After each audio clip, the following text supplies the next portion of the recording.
And for example, when you bring those services to Kayole Community Justice Center, people who are also, because we people, the community-led initiative or youth-led organization like ours, we do not even get support from the government. We rely on our own, and it's the work that we are, the government that need to support our work are the ones that are targeting us, are the ones that are killing us, arresting us, rather than, because we are just here to complement the work of the government. Because there is where my responsibility lies. Even if it's all about human rights, I can only do the work of promote, protect. But the person who has the responsibility of fulfilling this is the government of the day. Yeah. So we need to be able to work together and look at the deep root causes of issues of crime. Then we can be able to address it rather than carrying out, maybe adopting the extrajudicial action as a way to combat criminal activity. And the community also need to be sensitized, because today you are either part of the problem or part of the solution. Yeah. What are you doing in your community to be able to either to reduce or increase criminal activities? It is either how are you helping these young people out of crime? Are you engaging them? Are you connecting them with various opportunities? Some of the things that we do, because most of the time we don't only advocate for the rule of law to be followed by the police, but at the end of the day, we also work with these young people. We have forums where we engage them, listen to their issues, and try to present some of these issues to various government relevant stakeholders to be able to address them. We inform some of the policies. You see, we connect these young people with various opportunity. Today, these podcasts and the conversation we are having is as a result of the empowerment that we are talking about. Yeah. So today, someone like Calvo could be engaging in criminal activity were it not for Dandora Community Justice Center or people like Olal, Jemo and Javan coming, bringing them together and showing them that actually at the end of the day, there's something that you can be able to do out of this talent or whatever your passion is. You can turn it into money and earn a living rather than engaging in criminal or engaging in drug and substance abuse. So it's a holistic conversation that we need to be able to start having as a country. But it requires the goodwill of the political class. It requires leaders, not politicians. You see, politicians think about the next election. Leaders think about the next generation. Because today the conversation is around a lost generation in this country and how indisciplined the Gen Zs are. And may I ask you, if today the current generation, these young people are lost, who do you blame? Do you blame the people who raised them up, or do you blame the young people? Because nobody is born a criminal. Hakuna mzazi anakanga anasema kwa tumbo yake leo nimeshika mimba, Habib Omar nataka ukue mwizi sugu. No, that is not the prayer of any parent. The prayer of every parent is, I want you to be a good person, a responsible person, be successful in life, be transformative, be change agent within the community. But all these sorts of bad this behavior, we learn them within our environment. We learn them within how we are being socialized. We learn them from like kama our leaders, because today vijana wanakuwa abducted kwa sababu wame create an image of the president kwa sanduku, sawa. But the other day these people ndio walikuwa wanaitana waganga hapa, mchawi, mwizi. Why didn't they abduct Raila? Why didn't they abduct Ruto? Moses Kuria, what has not Moses Kuria not said? What has Sudi has not said? And then Sudi ndiye understand anatuambia moral. Which moral are these leaders talking about? They are the people that because we learn from them. Today, if you ask a young person, how do you want to be successful in life? Either anza biashara ya church, kukonu watu wameingia kwa siasa. Because the more you are corrupt, the more you get rewarded at the ballot box. Today, people of integrity, people who understand the issues affecting us within the community want to get elected. I vowed in 2022. I was rejected in the ballot box, not because I did not deserve or did not have the capability or ability to lead or maybe to be the MC of Kariobangi, but because I did not have money, because I was not corrupt, because I was not able to lie to the voters. I was telling them the truth, but voters also want to be lied to. So we have learned that is the way, because we can be able to say, somebody like Didmas Baraza, alipiga mtu risasi akakufa. 2 years down the line, government DCI bado anatafuta Didmas Baraza. The next anataka kuwa governor wa ni Kakamega ama ni nini. So you see, you see that is how we reward him.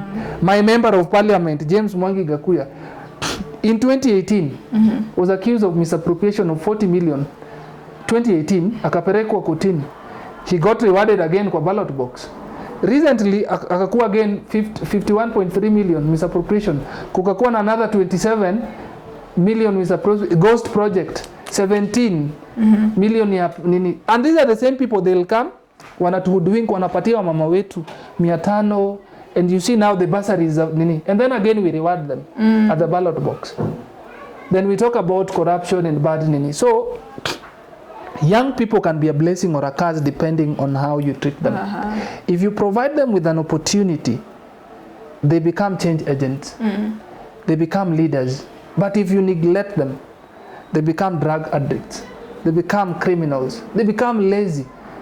And that is why you see there is a rise in cases of gender-based violence. Watu wanapigwa watu, the rise, the issues of femicide. You see, because the system has neglected its population. Young people is the cornerstone of the leadership. We are the majority. 75% of this population are young people. But how can we tap into their energy, innovation, and use it in a good way? Politicians are misusing it. They take advantage of these young people wakati wa siasa, wanatumika vibaya, hao ndio goons, hao ndio cheerleaders. Unajua kazi, the role of women and young people in political parties ni kudance, kutengeneza chai and all that, na kupiga watu wengine, opponent. But you look at even the voting in 2022, there's around 7-9 million people, Kenyans, who never voted. But when you look at that population, ilikuwa ni young people. Why? And that is why utasikia mwanasiasa anasema ukishashika wa mama, wewe huko. You see? Because at the end of the day, vijana watapiga nini hapa kama saizi, most of them hakuna IBC. You cannot access ID as a young person right now in this country. Hauna ID, haujakuwa registered kama voter. How are you going to bring change? But government is deliberate. They don't want to give young people ID. They do not want to set up an IBC. You see, and these are critical things that we must start asking as a question, because it is an intention to, again, for them to find their shortcut ways into the power. Because already they know there is anger within the people, and people are now yearning for change. You see, so these are the realities and some of the things that we need actually to look into and focus on how can we harness this energy of young people to be able to use it meaningfully to transform the country and to bring change within the country. And definitely mambo itakuwa sawa. Hata sisi, we are patriotic Kenyans. You see what Kenyans have not realized. When you see me on the street, it is not because I don't love this country. I love my motherland country. I believe in the rule of law. I believe in the good governance. I believe in social justice. I believe in equality. I believe in equity. I believe in systems and values that work for us and bind us together and bring that spirit of one nation under God, one people. Because regardless of your tribe, political affiliation, our challenges as Kenyans remain the same. Because today, kama watoto huwezi afford education, ni mtoto wa Mjaluo, Mluya, Mkikuyu, anybody. We only have two tribes in this country, the rich and the poor.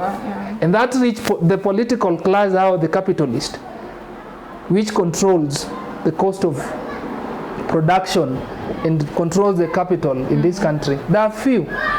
And the people that use those money to kutuchanganya, where we want to fight, me and you. Because why should I, now the game that wameanza tena, you see when Gen Zs were demonstrating, it was on the issues of ideologies and on the issues of ideas. It brought us together, but now politicians have mastered the game of dividing us along tribal and political cocoons. So I don't see you as a Kenyan, I see you as Mkikuyu, I see you as a Luo and all that. But saa zile naenda hospitali sitakangi, ati nataka tu nitibiwe na daktari Mjaluo. Mtoto wangu hata fundishwa na Mluya ama Mkalenjin. No, we don't look at that particular time. But why does it when it comes to election? So at the political discussion, we need to change our ways of doing politics if actually we really need that change. And that only for I'm talking to young people. We are the change that we want to see. And we have the numbers. And we can transform this country if we want to. If only we can be able to have unity for change, unity for purpose, and be deliberate. Change comes with a price tag that we must be willing to pay. We must be able to decide that we are going to say no to that 500, 2,000, but I'm going to sacrifice my today for the good of tomorrow. Njaa siku moja isifanye ni make wrong decisions. Yeah. Jua hiyo 500. No. Wow. See. Thank you so much for your time. Ilikuwa like zimetuacha